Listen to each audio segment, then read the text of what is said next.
30 years ago, John Walsh faced many of these same issues baby Lisa's parents are now dealing with when his son disappeared.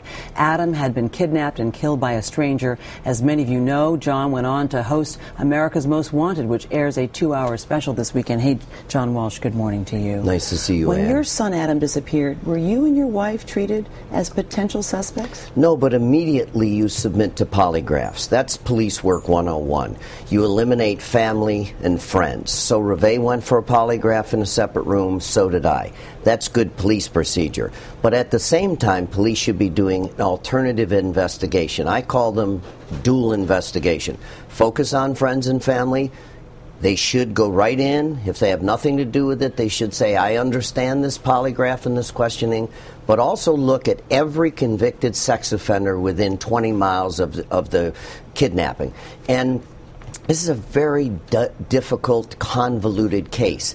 I still wonder why they haven't polygraphed the dad that came home that night and found the doors open, etc. That would seem to me to eliminate mom and dad, and mom failed the polygraph. But people are nervous. That's why they don't use polygraphs in court. By the way, how defensible are polygraphs today? They aren't. People fail them. Sociopaths and serial killers, psychopaths pass them because they never get nervous, etc. But, I remember Jessica Lunsford case in Florida where the focus was on the grandfather and grandmother when little 9-year-old Jessica was taken out of the middle of the night. And the focus was on the grandparents. And they didn't interview close-by sex offenders. Nobody knew that John Cooey was in a trailer 150 yards away, a convicted, non-compliant sex offender. He had got her out of the house in the middle of the night, had the audacity to go in the house, had her for 2 days molesting her in the back of this trailer while cops were looking everywhere, grilling the family. And guess what he did? He buried her alive. So the focus was on the family.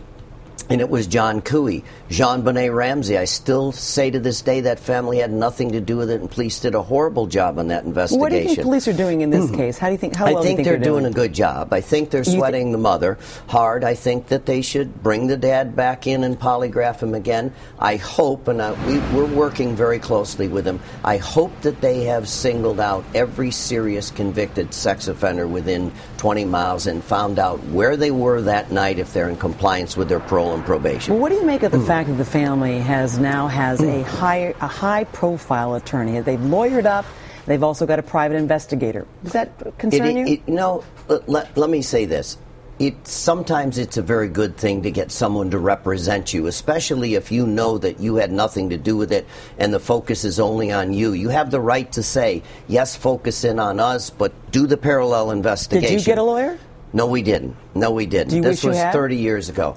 Well, in light, Ann, you've interviewed me how much the Hollywood police botched that case. After 27 years, Adam's case was solved after they apologized that they did a horrible job, lost information, etc., lost evidence in Adam's case. So it doesn't disturb me that families lawyer up. The Ramseys did, because they kept saying, why aren't you looking for somebody else? But it bothers me when people won't do interviews. Trust me, when your child is missing, I said it many times, if Adam's kidnapper, and it was a serial pedophile, I would have stood in Times Square naked and took a bullet and did every to trade my life for that little boy's life. If people aren't cooperating, if they're not doing interviews, then you really got to say, you forgot who the real victim here is. Baby Lisa's the real victim. Baby Lisa's the real victim, and you've always been fighting for victims. In fact, I only have a little bit of time left, but you actually have a 2-hour special coming up this weekend about America's 50 worst fugitives. What do we learn from this? 50 states, 50 fugitives. I'm doing a white supremacist neo-Nazi Montana's Most Wanted. I had a great capture. We've been off since June. We were canceled, and now I'm doing specials, and moving to Lifetime is my new home.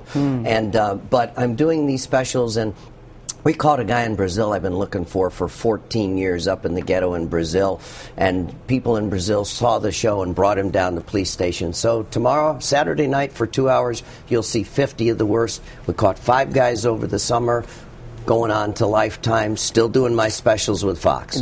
John Walsh not stopping in his fight for justice for everyone. Thank you so much, John.